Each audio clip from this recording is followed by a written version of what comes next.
Hello everyone. चलिए आज हम लोग एसएससी सीजीएल मेन पेपर में जो जनरल अवेयरनेस से जो क्वेश्चन पूछे गए हैं उनको देखते हैं। ऑफिशियल पेपर है, इसलिए आपको पता होगा कि ये ऑफिशियल पेपर है, तो जो एक्यूरेट सवाल है मेमोरी बेस्ड नहीं है। पहला सवाल है, in which year was the estimate committee constituted for the first time in India. Bharat में पहली बार प्राक्कलन समिति का गठन किस वर्ष में किया गया था। दरअसल आप लोग पार्लियामेंट्री कमेटी संसदीय समिति के एक चैप्टर है, और पार्लियामेंट या पार्लियामेंट्री कमेटीज पर एक सवाल आता ही आता है। पॉसिबिलिटी रहती है कि एक सवाल आता है, और इस बार भी एक सवाल इस पर देखा गया। प्राक्कलन समिति पार्लियामेंट्री कमेटी की बात करें तो प्राक्कलन समिति एस्टिमेट कमेटी का काम क्या है। दरअसल गवर्नमेंट ऑफ इंडिया एक्ट 1919 पहली बार इसमें एस्टिमेट कमेटी का जिक्र किया गया था, और 1921 में ब्रिटिश गवर्नमेंट के टाइम पर यह एस्टिमेट कमेटी बनी थी। लेकिन 1921 तो कहीं ऑप्शन में दिख नहीं रहा। इसको जब हमारा देश आज़ाद हुआ तो इसको वापस से रिन्यू करा गया 1950 में। जॉन मैथाई ने इसको रिन्यू करा था। 1950 में इस एस्टिमेट कमेटी को रिन्यू करा गया, और ऑप्शन में 1950 भी है, तो इसका ऑप्शन क्या होगा 1950।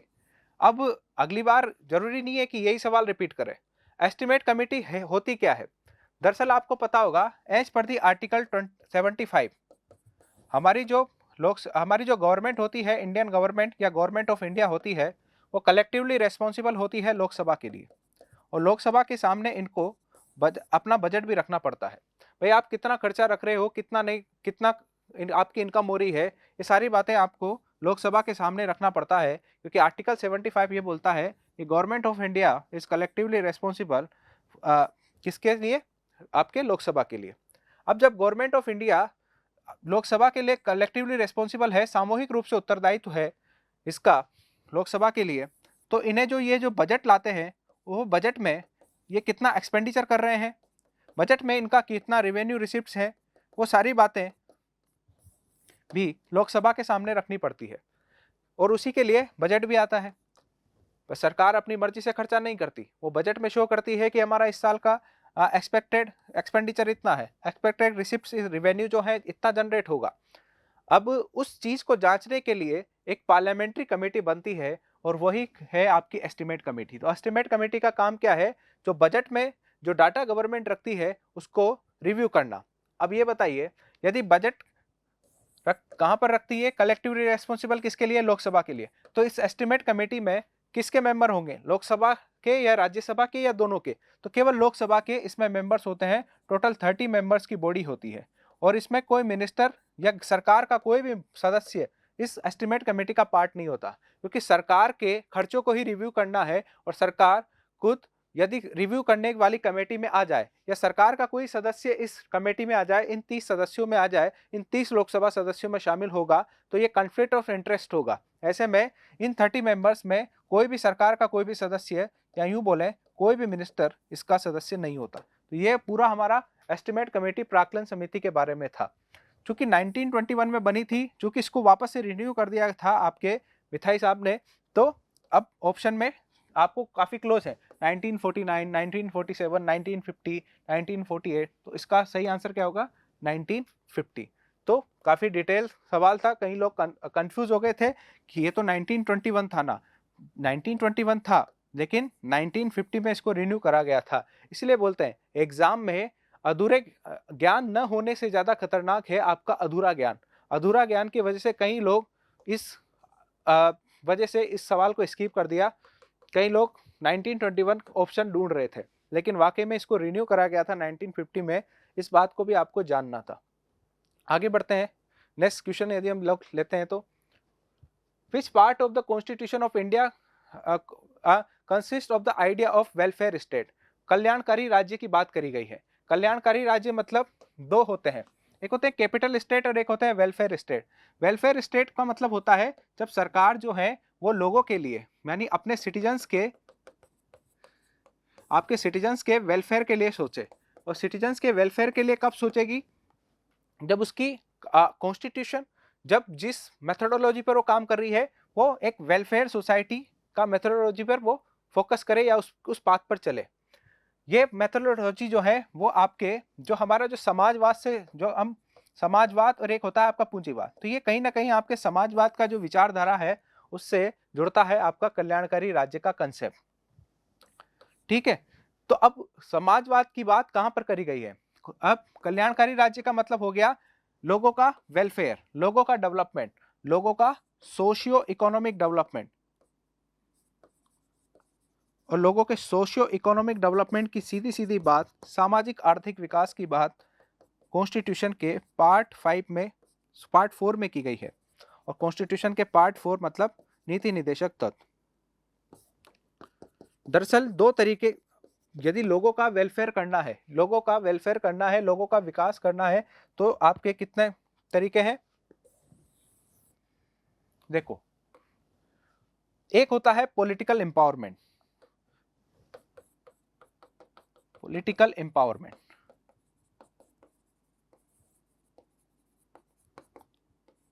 ये वेस्टर्न कंट्रीज का कंसेप्ट है। एक होता है आपका इकोनॉमिक डेवलपमेंट, एक सोशल डेवलपमेंट। भारत में जो संविधान बना था उसमें ये सारी बातें करी गई थी। वेलफेयर स्टेट का मतलब होता है सोशियो इकोनॉमिक डेवलपमेंट, और ये जो बात करी गई थी आपके डीपीएसपी में, directive principles of state policy में करी गई थी। जबकि पॉलिटिकल एम्पावरमेंट की बात आपके फंडामेंटल राइट्स में करी गई है। तो फंडामेंटल राइट्स तो इसका आंसर होगा नहीं। प्रियम्बल में जरूर आपके समाजवाद का जिक्र है, सोशलिज्म का जिक्र है, लेकिन इसको एग्जैक्ट बात वहां पर सोशलिज्म का जिक्र है, लेकिन कहीं पर भी इस वर्ड जो है ना आपका ये वेलफेयर स्टेट, ये वेलफेयर स्टेट का जिक्र नहीं है। आप चीजों को लिंक कर सकते हो, लेकिन एग्जैक्ट ऑप्शन क्या होगा इसका? Directive principle of state policy. No doubt आपका प्रियम्बल भी तो कॉन्स्टिट्यूशन का ही एक समरी है, उसमें भी तो वेलफेयर स्टेट की बात होगी, लेकिन जो वर्ड जो वेलफेयर स्टेट है वो यूज नहीं करा गया। आपके प्रियम्बल में कौन सा वर्ड यूज करा गया? सोशलिज्म। यहाँ पर सोशलिज्म की बात होती तो फिर थोड़ा सा कंफ्लिक्ट होता कि हम 1 नंबर लगाएं कि 4 नंबर लगाएं, लेकिन चूंकि वेलफेयर स्टेट की बात है, वेलफेयर स्टेट मतलब सोशो इकोनॉमिक डेवलपमेंट, जो कि आपके directive principle of state policy में है, जिसका जिक्र कॉन्स्टिट्यूशन के पार्ट 4 में आर्टिकल 36 से लेकर आर्टिकल 51 तक करा गया है। फंडामेंटल ड्यूटीज आपसे एक्सेप्ट करती है गवर्नमेंट। देखो, एक होता है राइट और एक होता है duty. Right versus duty. Duties, rights मतलब जो सरकार से आपको मिले हैं, और ड्यूटीज मतलब जो सरकार आपसे उम्मीद लगा के कर रही है, एक्सेप्ट कर रही है। तो जो सरकार से जो चीजें आपको मिली है, वोट देना, राइट टू इक्वलिटी, सबको समान मानना, बोलने की आजादी, ये क्या है? सरकार से आपको मिल रहा है। तो दीज आर दी राइट्स। और ड्यूटीज जो सरकार आपसे उम्मीद करती है, हमारे नेशनल फ्लैग है उसका सम्मान करना, महिलाओं का सम्मान करना, नेचुरल एनवायरनमेंट को प्रोटेक्ट करना, वाइल्ड लाइफ का प्रोटेक्शन करना, ये आपकी ड्यूटीज है। तो ये अंतर है। चलिए, तो वेलफेयर स्टेट है, इसलिए आंसर क्या होगा? एक। यदि यहां पर सोशलिज्म वर्ड होता तो फिर इन दोनों के बीच में कंफ्लिक्ट पैदा होता कि क्या लगाएं, क्योंकि सोशलिज्म वर्ड दोनों जगह यूज करते हैं, हमारे प्रियम्बल में भी और डीपीएसपी में भी। एक आर्टिकल 280 का रिलेशन इस कौन सी कॉन्स्टिट्यूशनल बॉडी से है? देखो, हमारे यहाँ पर जो पॉलिटिकल बॉडीज होती है वो कितने तरीके की होती है? एक होती है आपकी कॉन्स्टिट्यूशनल बॉडी। कॉन्स्टिट्यूशनल बॉडीज मतलब जब कॉन्स्टिट्यूशन के किसी भी एक आर्टिकल में जिस बॉडी का जिक्र होता है तो उसको कॉन्स्टिट्यूशनल बॉडी बोलते हैं। एक होती है आपकी एक्स्ट्रा कॉन्स्टिट्यूशनल बॉडी।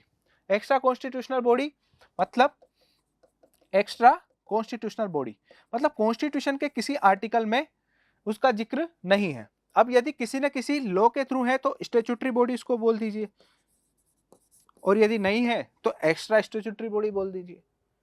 तो कॉन्स्टिट्यूशनल बॉडी कौन होगी? जिसका जिक्र किसी न किसी आर्टिकल में होगा। दो ऑप्शन तो ऐसे हैं जिसका जिक्र आर्टिकल किसी भी कॉन्स्टिट्यूशन के किसी भी आर्टिकल में नहीं है। सेकंड नंबर और फोर्थ नंबर ये स्टैट्यूटरी बॉडी है। स्टैट्यूटरी बॉडी है मतलब कॉन्स्टिट्यूशनल बॉडी तो नहीं होगी, क्योंकि ये एक्स्ट्रा कॉन्स्टिट्यूशनल बॉडी है। यानी न तो सीवीसी का जिक्र किसी भी आर्टिकल में है। 1963 में संथानम कमेटी की रिकमेंडेशन पर इसको बना दिया गया था। इसी तरीके से नेशनल कमीशन फॉर वुमेन है, ये एक स्टैट्यूटरी बॉडी है। तो चूंकि आर्टिकल 280 में जिक्र है, और आर्टिकल किसी आर्टिकल में जिक्र होना मतलब आपको ये छांटना है पहले तो कि इनमें से कौन सी कॉन्स्टिट्यूशनल बॉडी है। अब कॉन्स्टिट्यूशनल बॉडी में से ये दो ऑप्शन तो आपके रिजेक्ट हो जाते हैं क्योंकि ये दोनों स्टैट्यूटरी बॉडी है। अब बात करते हैं इन दोनों की। अब थोड़ा सा दिमाग लगाइए आप। एडवोकेट जनरल मतलब आर्टिकल 165, और आर्टिकल 165 मतलब आपका पार्ट 6। पार्ट 6 में आर्टिकल्स जो आते हैं वो 280 तक नहीं जाते। तो यदि आपको ये बात पता है कि ये, यदि आपको वित्त आयोग का नहीं पता, आपको एडवोकेट जनरल का पता है कि इसका आर्टिकल जो है वो आपका आर्टिकल 165 है, तो आर्टिकल 165 है। तो आर्टिकल 165 मतलब पार्ट 6, और पार्ट 6 के आर्टिकल्स 280 तक नहीं जाते। यहाँ पर किसका जिक्र है? आर्टिकल 280 के बारे में पढ़ना है। तो आर्टिकल, तो ये भी ऑप्शन नहीं होगा, तो बचा क्या? Finance commission. और वैसे भी पढ़ाते हैं क्या है, as per the article 280, as per the article 280 आज जो हमारा जो प्रेसिडेंट है वो हर 5 साल पर एक फाइनेंस कमीशन बनाएंगे, और उस फाइनेंस कमीशन का काम क्या होगा? ये जो भी हमारे जो रिसोर्सेस हैं उनको, आर्टिकल 280 के अंतर्गत क्या बात करी गई है कि हमारे जो फाइनेंस कमीशन होगा वो हर 5 साल पर, हर 5 साल में हमारे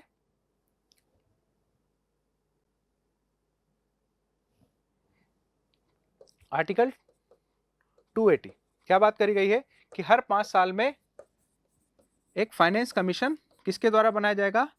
प्रेसिडेंट ऑफ इंडिया के, जो कि हमारे जितने भी रिसोर्सेस हैं उसको, पैसे को डिस्ट्रीब्यूट करेगा स्टेट और सेंट्रल गवर्नमेंट के बीच में। अब यहाँ पर फाइनेंस कमीशन ऑफ इंडिया लिखना चाहिए था, क्योंकि फाइनेंस कमीशन भी आपको पता है, एक होता है स्टेट फाइनेंस कमीशन और एक होता है फाइनेंस कमीशन ऑफ इंडिया। देखो, कभी भी आप नोटिस करना, आप इनकम टैक्स दे रहे हो, तो इनकम टैक्स दे रहे हो तो वो किसको देते हो? गवर्नमेंट ऑफ इंडिया को। क्यों देते हो? क्योंकि हम भारत में रहकर पैसा कमा रहे हैं। फॉर एग्जाम्पल, यदि मैं कोटा में हूँ और मैं यहाँ पर रहकर पैसा कमा रहा हूँ, मैं सरकार को इनकम टैक्स क्यों दे रहा हूँ? क्योंकि हम भारत में रहकर यहाँ के रिसोर्सेज का यूज करके पैसा कमा रहे हैं। तो कोटा किस में आता है? राजस्थान में। तो मैं राजस्थान में भी तो रह रहा हूँ, राजस्थान के भी तो रिसोर्सेज का यूटिलाइज कर रहा हूँ, जो रिसोर्स भारत मतलब राजस्थान के भी। तो एक हिस्सा आपके राजस्थान गवर्नमेंट को भी जाना चाहिए। तो यही जो पैसा जो रेवेन्यू कलेक्ट होता है उसको डिस्ट्रीब्यूट करने का काम सेंट्रल गवर्नमेंट और स्टेट गवर्नमेंट्स और के बीच में कौन करता है? फाइनेंस कमीशन ऑफ इंडिया, जिसका जिक्र आर्टिकल 280 में किया गया है। तो चलिए आगे चलते हैं आर्टिकल 280 के बाद। Next, in India which of the following statement is true about the National Investment Fund? दरअसल आपको पता होगा जवाहरलाल नेहरू की जो सेकंड 5 ईयर प्लान थी तब से लेकर, और स्पेशली इंदिरा गांधी के टाइम से लेकर, भारत सरकार ने कई सारे सेंट्रल पीएसयूज वगैरह बनाए थे।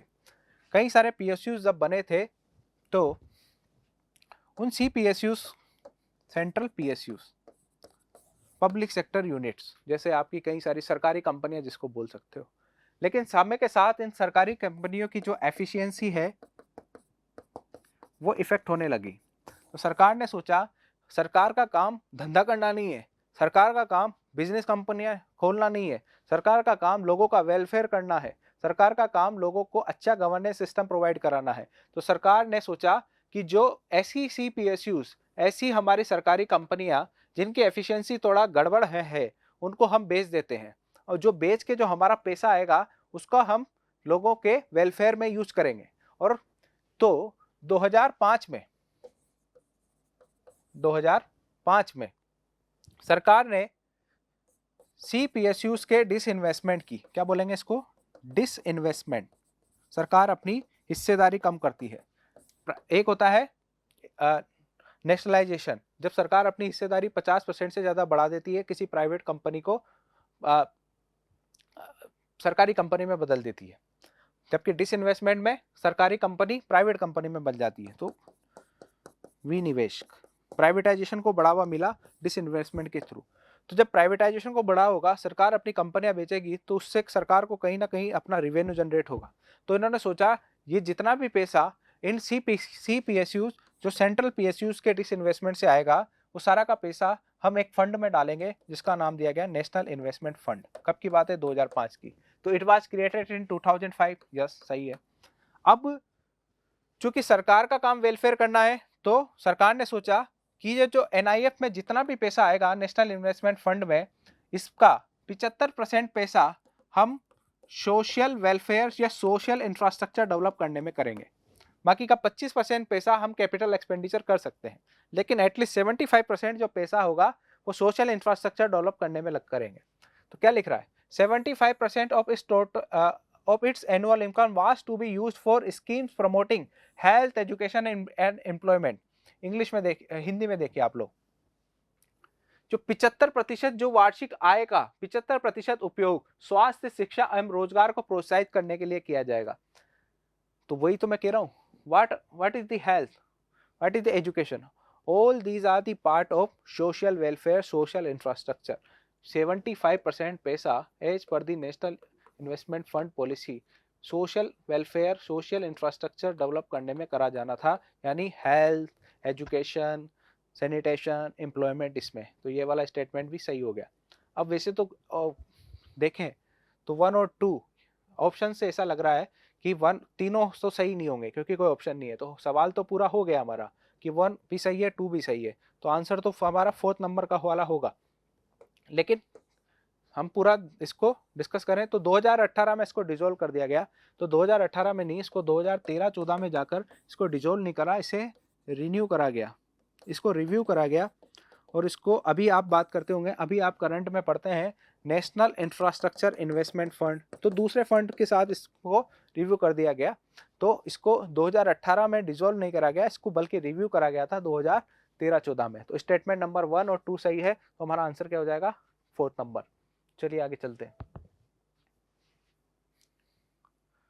अब आपको स्पोर्ट्स पर एक सवाल हर सवाल देखने को मिलता है, स्पोर्ट्स पर हो गया या प्राइज पर हो गया, या तो प्राइज पर पूछेगा या स्पोर्ट्स पर पूछेगा।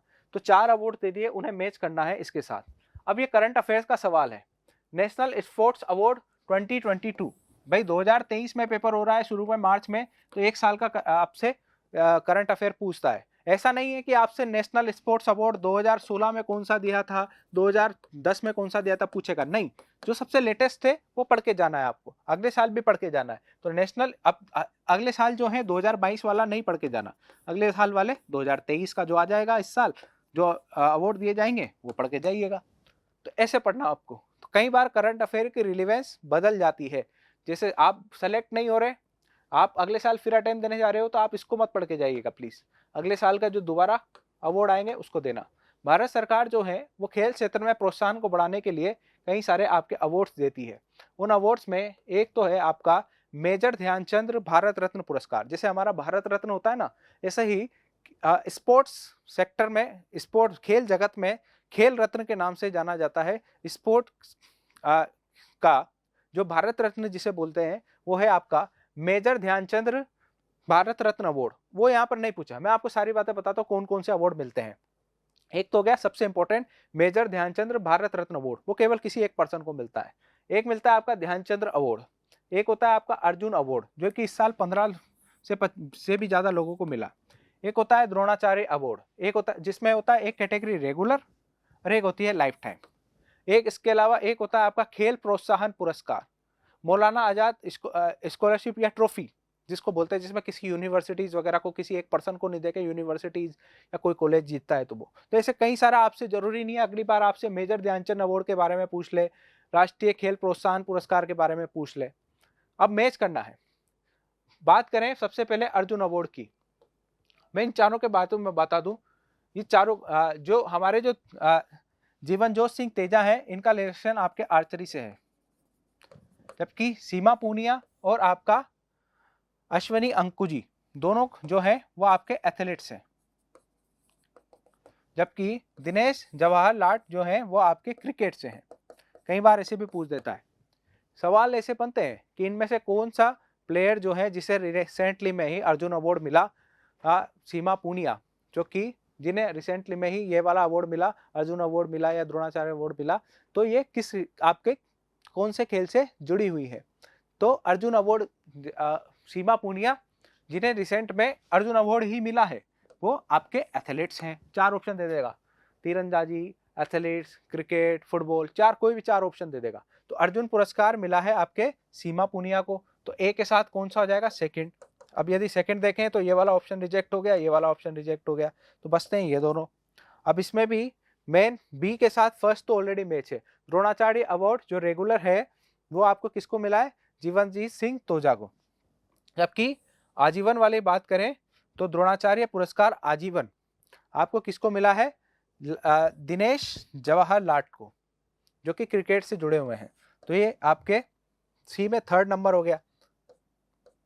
तो ए में फर्स्ट होना चाहिए, तो ये दो ऑप्शन बचे। सी में थर्ड, आपके सी में फोर्थ नंबर आना चाहिए, तो कौन सा बचा, डी।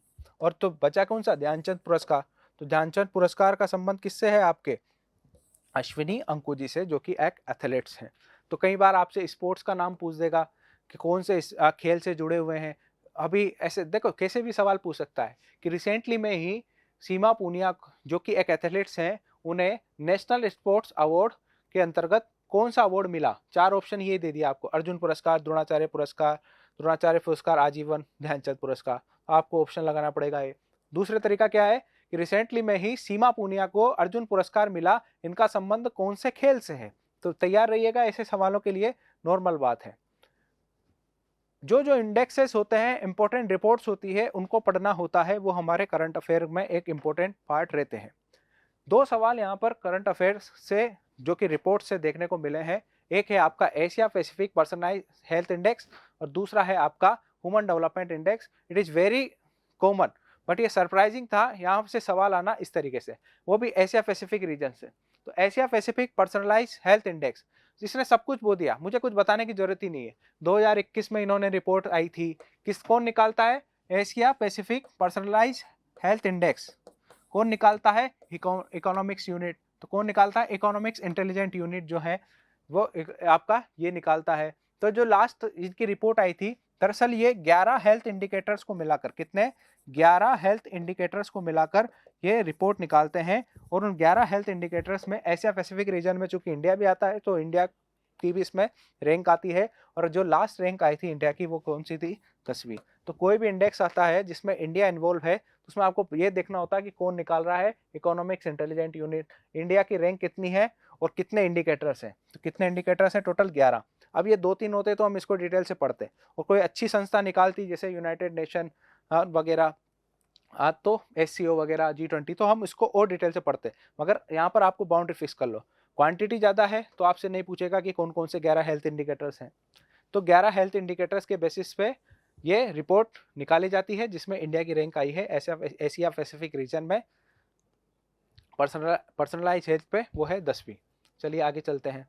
अब आगे है एक आपका ह्यूमन डेवलपमेंट इंडेक्स।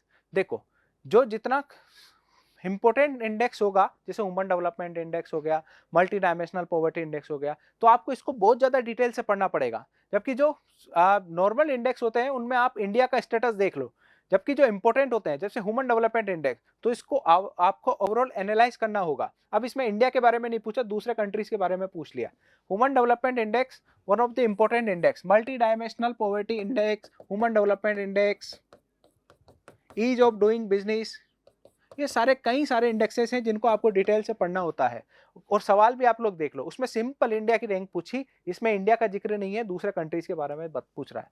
दरअसल हर साल ह्यूमन डेवलपमेंट रिपोर्ट जो कि लास्ट आई थी 2022, तो human development report United Nation development programme के द्वारा निकाली जाती है।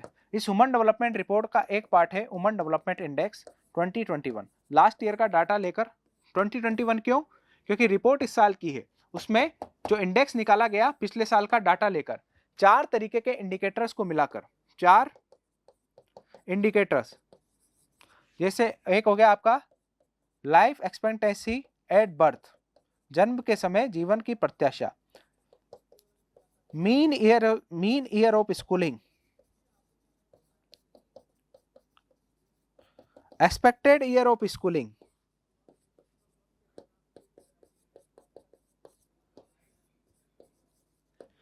और ग्रोस नेशनल इनकम। इन 4 इंडिकेटर्स को मिलाकर ह्यूमन डेवलपमेंट इंडेक्स हर साल निकाला जाता है यूनाइटेड नेशन डेवलपमेंट प्रोग्राम के द्वारा। इंडिया भी इसमें पार्टिसिपेट करता है। जो ह्यूमन डेवलपमेंट इंडेक्स था 2020 वाला और 2021 दोनों में ही इंडिया की रैंक लगभग 130 के आसपास रही थी। तो भारत तो 100 के पार है, लेकिन इंडिया का नहीं पूछा इन्होंने, 4 कंट्रीज दिए हैं। अब चारों कंट्रीज को आप एनालाइज करोगे तो स्विट्जरलैंड का जिक्र है, डेनमार्क का जिक्र है, जापान का जिक्र है और नाइजर का जिक्र है। यदि आपको ये पता है कि नाइजर कहाँ है, अफ्रीका में, तो अफ्रीका में तो कहाँ से अच्छा ह्यूमन डेवलपमेंट होगा, क्योंकि वो तो पुअर कंट्रीज है। तो नो डाउट इन चारों में से तो ये तो तय है कि नाइजर सबसे बाद में होगा।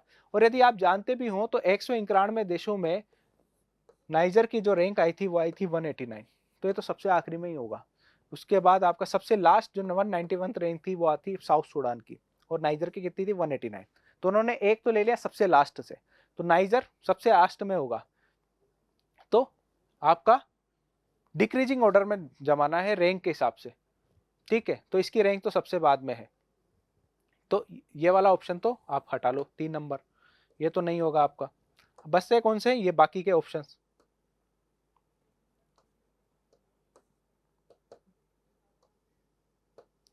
ठीक, अब स्विट्जरलैंड, डेनमार्क और जापान, अब जो टॉप 10 थे उनमें से 8 कंट्रीज जो थे वो आपके यूरोपियन यूनियन के थे। अभी भी 2 ऑप्शन बच रहे हैं इसमें।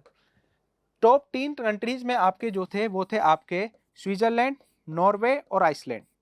तो नो डाउट आपको ये पता है कि स्विट्जरलैंड की सबसे अच्छी रैंक आई थी, हर साल नॉर्वे की आती थी, लेकिन इस साल स्विट्जरलैंड की आ गई, तो स्विट्जरलैंड की सबसे अच्छी रैंक है। तो यदि स्विट्जरलैंड की टॉप रैंक है तो फिर तो बचा ही नहीं कुछ।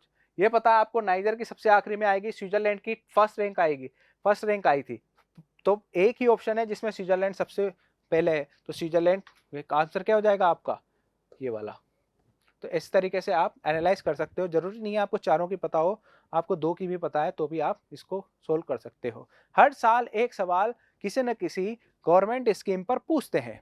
प्रधानमंत्री कौशल विकास योजना जो लेटेस्ट अभी जो हुआ है आपका लास्ट मंथ जो हुआ है जुलाई में, वहां पर एक सवाल प्रधानमंत्री कौशल विकास योजना पर पूछा गया। जब लोगों से हमने उनसे पूछा तो उन्होंने बताया कि एक सवाल उस पर था और भी, जबकि एक सवाल आर्टिकल 44 पे था यूनिफॉर्म सिविल कोड। इस बार इसके पहले एक आर्टिकल पे सवाल हमने अभी हाल देखा, आर्टिकल 280 पे था। तो सवालों का पैटर्न फिक्स है, एक सवाल आर्टिकल के बारे में पूछेगा, एक सवाल आपसे इंडेक्स या रिपोर्ट के बारे में पूछेगा, एक सवाल आपसे स्पोर्ट्स या किसी इंपॉर्टेंट डेट के बारे में पूछेगा, और एक सवाल आपसे गवर्नमेंट स्कीम के बारे में पूछेगा। और इस बार नंबर था अटल पेंशन योजना का।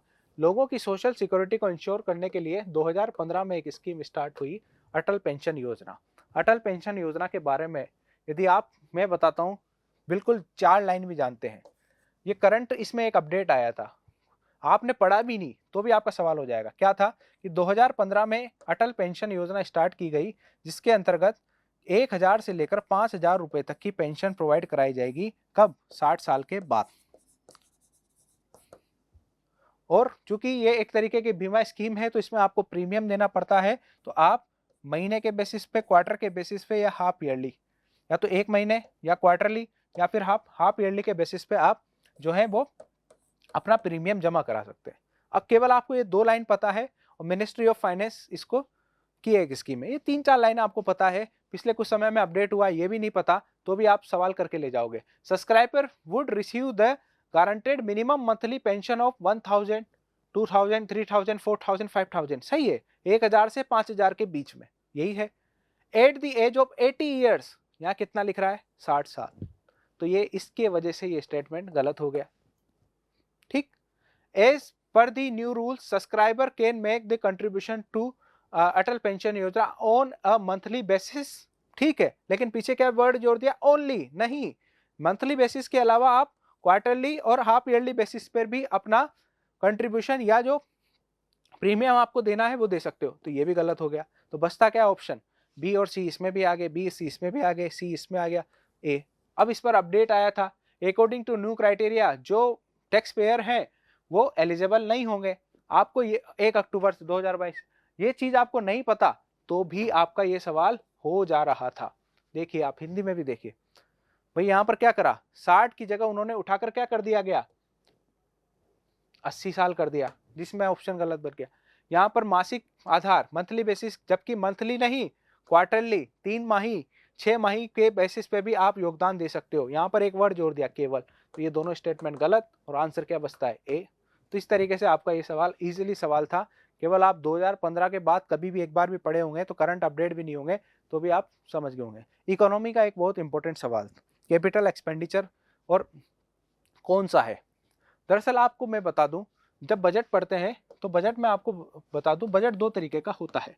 बजट का सवाल है इकोनॉमी से, एक होता है रिवेन्यू बजट, राजस्व बजट, एक होता है आपका कैपिटल बजट। कैपिटल बजट मतलब पूंजीगत बजट। जब सरकार, और इसके भी दो पार्ट होंगे, एक हो गया रिवेन्यू एक्सपेंडिचर, एक हो गया आपका रिवेन्यू रिसिप्ट्स। इसका भी एक्सपेंडिचर और एक हो गया कैपिटल एक्सपेंडिचर और कैपिटल रिसिप्ट्स। अब देखो, सरकार खर्चा करती है। अब खर्चा दो तरीके से होता है, एक जिससे एसिड और लायबिलिटी क्रिएट हो, एसिड या लायबिलिटी पर फर्क पड़े, और एक जिससे एसिड और लायबिलिटी पर कोई फर्क नहीं पड़े। यानी ऐसे सभी खर्चे जिससे सरकार की एसिड और लायबिलिटी पर कोई फर्क नहीं पड़ रहा, वो किसका पार्ट होंगे, आपके राजस्व बजट का। जबकि एसिड और लायबिलिटी पर यदि फर्क पड़ रहा है तो वो किसका पार्ट होगा, आपका कैपिटल बजट का। यदि एसिड बढ़ रहा है, एसिड कम हो रहा है, लायबिलिटीज बढ़ रही हैं, लायबिलिटीज कम हो रही है, तो वो कैपिटल बजट का पार्ट होगा। व्हाट इज एसिड, यदि फ्यूचर में जिससे रिवेन्यू इनकम जनरेट हो सके या प्रेजेंट में। अब पेंशन, पेंशन क्या है, पेंशन से कोई एसिड या लायबिलिटी पे फर्क पड़ रहा है, नहीं, तो ये ऑप्शन नहीं होगा। सैलरीज, सैलरीज से क्या आपकी लायबिलिटी या एसिड पे फर्क पड़ रहा है, नहीं। सब्सिडी, नहीं। लेकिन स्कूल की इमारत का निर्माण, देखो स्कूल में यदि स्कूल के टीचर्स को वेतन का भुगतान करते हैं तो वो उससे एसिड या लायबिलिटी पे फर्क नहीं पड़ रहा। स्कूल के जो रिटायर्ड टीचर हैं उन्हें पेंशन देते हैं तो फर्क नहीं पड़ रहा। स्कूल को कोई काम के लिए सब्सिडी देते हैं तो नहीं कर रहा। लेकिन एक आपकी प्रॉपर्टी जनरेट हो रही है एसिड, तो यहाँ पर क्या हो रहा है, एसिड जनरेट हो रहा है। तो मैं यही तो पूछ रहा है वो कैपिटल बजट, और कैपिटल बजट में भी एक्सपेंस यानी खर्चा, पूंजीगत व्यय। तो कैपिटल एक्सपेंडिचर कौन सा है, तो कैपिटल एक्सपेंडिचर वो होगा जिसमें एसिड या लायबिलिटी पर फर्क पड़ेगा। एसिड बढ़ेगा या कम होगा, लायबिलिटी बढ़ेगी या कम होगी। तो इसमें option D, construction of school building is an example of capital budget, it is an example of capital expenditure. तो ये इंपॉर्टेंट पॉलिटी, इकोनॉमी और करंट अफेयर के क्वेश्चंस थे जो कि इस साल एसएससी सीजीएल के मेंस पेपर में देखे गए, जो मार्च पे हुआ था। Thank you very much.